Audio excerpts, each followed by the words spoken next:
Be sure to read and follow the safety guidelines to protect your computer from potential damage and ensure your personal safety. For more information about safety guidelines, see the owner's manual at dell.com/support. Before you begin, turn off the computer and disconnect all the attached peripherals. Loosen the captive screws holding the base cover in place. Using a plastic scribe, pry the base cover from the palm rest assembly, starting at the top edge and working your way around to release it from all sides.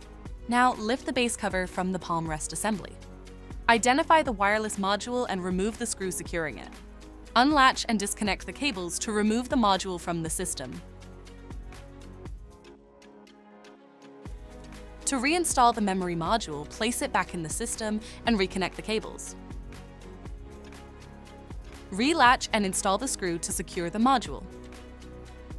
Next, align the base cover with the palm rest assembly and gently place it into position. Tighten all required screws to secure the base cover in place.